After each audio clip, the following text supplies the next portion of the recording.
جو لوگ ہیں نا اس طرح کا اقدام ہرگز نہ کرتے۔ اور مزید یہ میں لسٹ لگا رہا ہوں ساتھ، اس میں آپ دیکھیے کہ کون سے ملک کس نمبر پہ ہیں۔ ہاں ایک مجھے دکھ ہوا ہے بنگلہ دیش کا کہ وہ مسلم کنٹری ہو کے ٹاپ 50 میں ہے۔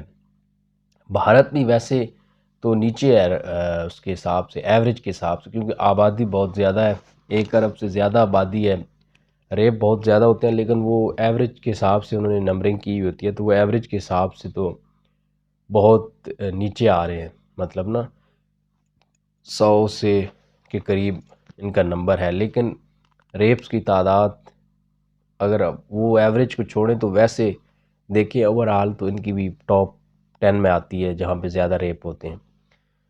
تو اس ویڈیو میں جو ہے نا میں نے آپ کو سارا وہ ساتھ لگا دیا پوری لسٹ، وہ آپ دیکھ لیں۔ اور مجھے خوشی ہوئی کہ پاکستان کا نام نہیں ہے، لیکن اس خوشی کا مطلب یہ نہیں ہے کہ پاکستان میں ایسا کچھ ہوتا نہیں ہے، بہت کچھ ہوتا ہے۔ زینب کیس دیکھ لیں، اور چیز پاکستان جو چائلڈ ابیوزڈ ہے نا اس میں اس کے کیسز زیادہ بڑھ رہے ہیں۔ باقی ریپ کی کمی ہے یہاں پہ، لیکن اس کی ایک وجہ ہے جس وجہ سے کمی ہے کہ ہمارے لوگ یہ نہیں کہ اندر یہ ان کے اس طرح بھیڑیوں والی خواہشیں نہیں ہیں یہاں پہ لوگوں کی، ہے اس طرح یہاں پہ بھی ہر ذہنیت کے لوگ ہیں۔ اور آپ جو ہے نا دیکھیں گے کہ کوئی خاتون گزرے، 2 دوست گزرے میں تو بعد میں عجیب عجیب کومنٹ اور یہ وہ ان کی باڈی شیمنگ کرنا، یہ عام چیز ہے یہاں پہ بازاروں میں، اور جو حقیقت ہے اس کو جھٹلایا نہیں جاتا۔ لیکن ریپ کم ہونے کی وجہ یہاں پہ یہ ہے کہ یہاں پہ جو پروٹیکشن ہے نا، مطلب کہ چاہے کوئی جتنا بھی برا ہے اس کی بیوی بہن بیٹی کو اگر کوئی چھیڑے گا تو وہ مرنے مارنے پہ آ جائے گا، اس چیز کے ڈر سے لوگ کسی کی بیوی بیٹی بہن کو چھیڑنے سے تھوڑے باز رہتے ہیں۔ ادروائز یہاں پہ بھی کوئی ذہنی طور پہ مریضوں کی کمی نہیں ہے، بہت مریض موجود ہیں۔ دوسری بات یہ ہے کہ یہاں پہ مسلمان ہیں لوگ، کچھ نہ کچھ اللہ کا ڈر ہوتا ہے کہ ہم نے اللہ کو بھی جواب دینا ہے کل، اور ہمارے گھر بھی مائیں بہنیں بیٹیاں ہیں، تو وہ اس چیز سے باز رہتے ہیں۔ جو چائلڈ سیکشولی ابیوزڈ ہوتے ہیں ان کی بات آتی ہے، اور ریپ بھی ہوتے ہیں بچوں کے، اس میں یہ ہے کہ وہ جو ہوتے ہیں اس طرح کرنے والے، وہ سمجھتے ہیں کہ یہ بچہ ہے، اس نے بتانا نہیں ہے، چپ کر جائے گا، اس کو پتہ نہیں ہے، وہ اس طرح کے پھر بچوں کے ساتھ حرکتیں کرتے ہیں۔ زینب کیس اس میں بڑا مشہور کیس ہے، لیکن پھر بھی پاکستان 118 کنٹریز میں نہیں آتا۔ اب یہ بھارت میں جو ریپ ہوا ہے ایک عورت کے ساتھ، اسپینش جو کانڈ کیا ہے انہوں نے، اس کا ہر صورت جو ہے نا وہ اس کا انصاف ہونا چاہیے۔ میری یہ گزارش ہے سپریم کورٹ اور وہاں کی جو بھی جوڈیشری ہے اس سے کہ برائے مہربانی اس دفعہ انصاف کر لیں، کیونکہ آپ انصاف تو نہیں کرتے، کیونکہ آپ کی ہسٹری چلی آ رہی ہے کہ آپ جدھر جھکاؤ ہو پولیٹیکلی، آج کل مودی کی حکومت ہے تو آپ اس مودی کے آرڈر پہ وہ جو ہے فیصلہ کرتے ہیں، تو ابھی شاید مودی کے یہ کوئی کارندے نہ ہوں کہ وہ کہے چھوڑ دیں تو آپ چھوڑ دیں، برائے مہربانی یہ جوڈیشری آزادی سے اپنا فیصلہ کرے۔ ابھی پاکستان میں میرے خیال میں اس معاملے میں، باقی پولیٹیکلی جو ان کے فیصلے ہوتے ہیں ان پہ تو میں بات نہیں کروں گا، لیکن اس طرح کے فیصلوں میں عدالتیں نا ہماری تو وہ کیا کہتے ہیں الٹا کام کرتی ہیں یہاں پہ، اپنے آپ کو اچھا ثابت کرنے کے لیے بعض اوقات کچھ غلط بھی کر دے ہوتے ہیں، مطلب کوئی کسی کا اس طرح کا جرم نہیں بھی ہوتا، لیکن وہ دوسرا جو وکٹم کارڈ ہے وہ اتنا زبردست کھیلتا ہے۔ یہ نہیں میں کہتا کہ یہاں پہ زیادتی ہوتی نہیں، میں ویسے عدالتوں کا بتا رہا ہوں، تو وہ ان کو سزا دے دیتے ہیں کہ کہیں ایسا نہ ہو کہ ہمارے کوئی داغ آ جائے کہ یہ فیصلہ غلط کر دیا، حالانکہ کئی دفعہ وہ بے گناہ ہوتے ہیں۔ لیکن بھارت میں کیا ہے کہ گنہگار کو چھوڑ دیا جاتا ہے، ان کو کوئی ڈر نہیں ہے۔ ہمارے ججوں کو ڈر ہے پتہ نہیں کس کا کہ وہ بے گناہوں کو کئی دفعہ سزا دے دیتے ہیں، کیونکہ اس کے حق میں نہیں ہو کہ جو بے گناہ ہے اس کو تو سزا نہیں دینی چاہیے۔ ہاں جو گنہگار ہیں ان کو سخت سے سخت سزا دینی چاہیے، اور ہمارا مطالبہ رہتا ہے کہ ان کو سرعام چوک چوراہوں میں جو ہے نا پھانسی لگانی چاہیے۔ ابھی آپ نے یہ ساری لسٹ دیکھی ہوگی پیچھے ویڈیو میں کہ کس طرح مسلم ممالک جو ہے نا اس لسٹ سے آؤٹ ہیں، کہ ان کا ان کے ٹاپ 10 میں نہیں آتا۔ اس کو دکھانے کا جو مقصد تھا نا وہ وومن رائٹس سے بھی جڑا ہوا تھا، کہ ہمارے ہاں جو خواتین جو ہے نا وہ ہیومن رائٹس کے لیے بات کرتی ہیں، اور 8 مارچ کو آپ نے دیکھا ہوگا کہ کس طرح میرا لباس میری مرضی، میرا جسم میری مرضی، اس طرح کے نعرے آپ نے سنے ہوں گے۔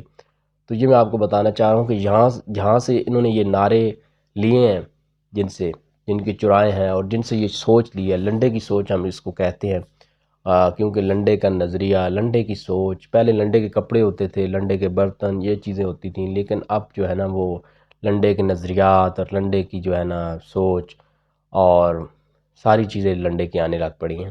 تو ان کا بھی لنڈے کا یہ سارا سسٹم ہے، ان کی خود کی کوئی تھنکنگ نہیں ہے. آج گورے اگر کہہ دیں کہ دہشت گردی ٹھیک ہے، طالبان ٹھیک ہیں، تو انہوں نے ساروں نے سوال نہیں کرنا کہ کیوں ہے ایسے، بھائی ایسے کیسے ہو سکتا ہے. انہوں نے ایک ہی لائن میں ادھر ہو جانا ہے. اگر گورے کوئی اور مذہب کوئی اختیار کر لیں، کوئی بھی چیز کر لیں، وہ کہیں کہ جی عورتوں کو جو ہے نا وہ برقعے پہننے چاہیے، انہوں نے پہن لینے. کیوں؟ گورا پہن رہا ہے. گورا کمپلیکس ان کے خون میں شامل ہے، یقین مانیے. انہوں نے گوروں کو دیکھنا ہے، صحیح غلط کو نہیں دیکھنا. صحیح غلط کو سوال ہی نہیں پیدا ہوتا. یہ دیکھیں، یہ دیکھتے ہیں کہ گورا کیا کر رہا ہے. جو گورا کر رہا ہے، گورا کھائی میں گر رہا ہے، کسی کنویں میں گر رہا ہے، انہوں نے گرنا ہے. کیونکہ ان کو خود کچھ سوچنے کی صلاحیت نہیں ہے، ان کے اندر ذرا برابر بھی نہیں ہے. ان کی موریلٹی کی جو سٹینڈرڈ ہے نا وہ گورے سیٹ کرتے ہیں. گورا جو موریلٹی بنا دے. اب یہ آپ سوچیں، اگر آپ تھوڑے سے بھی میرے جیسے کم عقل بھی ہیں، پھر بھی آپ سوچ سکتے ہیں کہ جو ہے نا کہ کس طرح ہو سکتا ہے کہ جو سبجیکٹیو موریلٹی ہیں، انسان کی بنائی ہوئی موریلٹیز ہیں، وہ مطلب حل کر سکتی ہیں معاشرے کی جو ہے مشکلات کو، معاشرے سوسائٹی کے ایولز کو ختم کر سکتی ہیں. کیسے ہو سکتا ہے بھائی؟ سوچو. اللہ تعالیٰ نے جو آبجیکٹیو موریلٹیز بھیجی ہیں اپنے قرآن کے تھرو اور نبی کریم صلی اللہ علیہ وآلہ وسلم کی احادیث کے ذریعے، وہ بنانے والے کی موریلٹیز ہیں، وہ کبھی چینج نہیں ہو سکتی. اس سے معاشرے کو فائدہ ہی فائدہ ہے. اگر میں کہتا ہوں کسی ایک شہر میں، یہ صرف کیس اسٹڈی کے طور پہ پاکستان میں پورا اسلامک سسٹم لگا کے دیکھ لیں، کوئی ایک شہر جو ہے نا وہ سلیکٹ کر لیں، میں کہتا ہوں وہ شہر ایک طرف ہوگا، پوری دنیا ایک طرف ہوگی، وہ شہر اتنا سنور جائے گا. لیکن آج تک ہماری یاد سے پہلے بھی پتہ نہیں صدیاں گزر چکی ہیں، اسلامک سسٹم دنیا میں کہیں لاگو نہیں ہوا. تو جب لاگو ہوگا تو انشاءاللہ یہ دنیا دیکھے گا کیسے پرامن طریقے سے رہے گی، اور اس طرح کی جو یہ ایولز سوسائٹی میں بھی ہیں یہ بھی ختم ہو جائیں گی، اور جیو پولیٹیکل بھی دنیا پرامن ہو جائے گی. لیکن یہاں پہ ہماری جو خواتین ہیں، ان کو مطلب پڑھی لکھی نہیں ہوتی، یا کچھ گاؤں دیہاتوں سے جاتی ہیں اور ان کو اتنی سمجھ نہیں ہوتی، کاؤنٹر ان کے پاس آرگومنٹ نہیں ہوتے، وہ ڈائریکٹ جو ہے نا وہ سنتی ہیں ان کے آرگومنٹس، تو وہ ان کی جو ہے نا وہ ہو جاتی ہیں، مطلب مان لیتی ہیں، قائل ہو جاتی ہیں کہ یہ صحیح کہہ رہی ہیں، ہمارا جو ہم ہیں وہ کنزرویٹو ہیں، ہمارے جو خیالات ہیں وہ نہیں صحیح. تو وہ ان کے خیالات کو ایکسیپٹ کر لیتی ہیں. یہ ایسی ہے کہ ہمارے گاؤں دیہاتوں میں کچھ لوگ نا وہ شہر بھی نہیں جاتے پاکستان کے، دیکھتے ہی نہیں ہیں کہ یہاں پہ کیا سسٹم ہے. حالانکہ بہت زیادہ ڈیولپمنٹ نہیں ہے لیکن کافی ہے. تو وہ باہر جاتے ہیں تو دیکھتے ہیں نا، وہ کہتے ہیں وہاں تو نالیاں ہی نہیں تھیں. وہ شہروں میں جاتے ہیں تو یہاں بھی بڑی سوسائٹیوں میں یہ انڈر گراؤنڈ ہوتی ہیں تاریں، اور سارا جو سیوری سسٹم ہے انڈر گراؤنڈ ہوتا ہے. تو وہ دیہاتوں کے مثالیں دے رہے ہوتے ہیں کہ یار وہاں تو نالیاں ہوتی ہی نہیں ہیں، وہاں تو سارا انڈر گراؤنڈ سسٹم ہوتا ہے. بھائی دیہاتوں میں جہاں پہ وہاں پہ بھی ایسی ہے، دیہات وغیرہ میں کوئی اتنی بہت اپ گریڈ کنٹریز ہوں تو ان میں ہے، ادروائز دیہاتوں میں تھوڑا سا ڈفرینٹ ہی ماحول ہوتا ہے ہر جگہ پہ. تو یہ ڈائریکٹ شہر میں جاتے ہیں تو وہاں کی مثالیں دیتے ہیں کہ انہوں نے اپنے شہر دیکھے بھی نہیں ہوتے. اسی طرح جو ہمارے یہ لبرل سیکولر جو بھی آنٹیاں ہیں، بچیاں ہیں، یہ ساری انہوں نے اپنا پڑھا ہی نہیں ہے، مذہب کو اسٹڈی نہیں کیا، انہوں نے عربی نہیں سیکھی. گوروں کی جو کتابیں پڑھنے کے لیے انگلش سیکھ لی، لیکن اپنے مذہب کی جو ہے نا کتاب قرآن پاک پڑھنے کے لیے عربی نہیں سیکھی. اگر وہ سیکھ لیتی، پڑھ لیتی، احادیث پڑھ لیتی، سمجھ لیتی خود سے، تو ان کو پتہ چل جاتا کہ یہ ہمارے مذہب میں کیا لکھا ہوا ہے. تو یہ ہیومن رائٹس اور یہ وومن رائٹس جو مانگ رہی ہیں نا، اس سے کہیں زیادہ اچھے اسلام نے دیے ہوئے ہیں. ٹھیک ہے، ان کی ڈیٹیل اب ویڈیو لمبی ہو رہی ہے، میں بتانا چاہ رہا ہوں، لیکن میں سوچ رہا ہوں کہ ویڈیو بہت لمبی ہو جائے گی، لیکن پھر بھی چند ایک آپ کے سامنے رکھ دیتا ہوں. جیسا کہ آپ نے سنا ہوگا عام لوگوں سے کہ پہلے بچیوں کو کافی لوگ جو ہے نا وہ زندہ ایک شرم محسوس کرتے تھے، کسی کے گھر جو بچی پیدا ہوتی تھی تو وہ زندہ اس کو دفن کر دیتے تھے.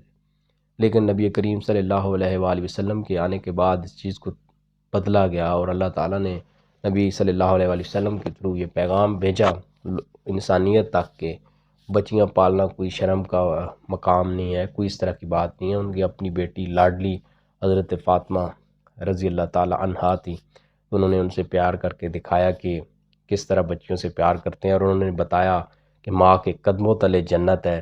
پھر انہوں نے بیٹیوں کے بارے میں بتایا کہ جو تربیت کرتا ہے وہ، یہ مفہوم بیان کر رہا ہوں، تھوڑا بہت اوپر نیچے ہو سکتا ہے لیکن غلط نہیں ہوگا، مفہوم مطلب اس کا جو کرکس ہے یہی ہے کہ انگلیاں، یہ 2 انگلیاں کی اور بتایا کہ اس طرح جنت میں میرے ساتھ ہوگا جو بچیوں کی 2 کی غالباً پرورش کرے گا۔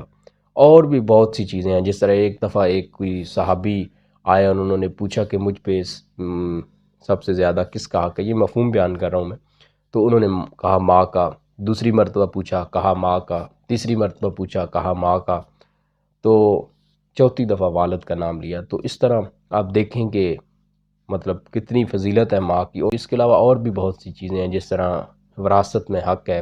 یہ 1960 تک تو یا 1800 کچھ تک یہ تو یورپ میں بھی نہیں تھا، یہ جو رائٹس ہیں وراثت میں، اور ووٹنگ کا تو بڑا لیٹ ملا ہے، اور عورتوں کو سیاست میں اعلیٰ ایجوکیشن کا رائٹ اسلام نے آج سے 1400 سال پہلے یہ رائٹس عورتوں کو دے دیے تھے۔ پھر مرد کے ذمہ لگایا کہ وہ کما کے لائے، عورت کو نہیں کہا آپ جاؤ کما پہ، آپ مجبوری میں کما بھی سکتی ہیں لیکن نارمل اگر حالات ہیں، شوہر ٹھیک ہے تو اس کو چاہیے کہ وہ کما کے لائے اور اپنی بیوی بچوں کو پالے، کسی طرح کا عورت پہ برڈن نہیں ڈالا، ساری تربیت کی ذمہ داری، ہر طرح کی جو ذمہ داری ہے وہ مرد پہ ڈالی ہے۔ اب ویسٹ میں دیکھ لیں، بچے پیدا ہوتے ہیں مرد غائب، شادی کے بغیر کئی دفعہ ہوتے ہیں، شادی پہ بھی ہوں تو وہ عورت ہی بچوں کے سنبھالتی ہے، لیکن یہاں پہ ایسا نہیں ہے، یہاں پہ بچوں کی ذمہ داری مرد کے کھاتے میں ڈالی گئی ہے کہ عورت یہ تھوڑی تکلیف برداشت کرتی ہے کہ وہ بچوں کو پیدا کرتی ہے، اپنے پیٹ میں رکھتی ہے اللہ کے حکم سے، تو اس کے لیے تو یہی بڑی چیز ہے۔ باقی وہ دنیا میں آنے کے بعد بھی اگر وہ چاہے تو اسے فیڈ نہ کروائے، مطلب وہ منع کر سکتی ہے اپنے مرد کو، تو یہ کتنے حقوق ہیں، بے شمار ہیں، یہ تو میں نے چند ایک آپ کو بتائے ہیں۔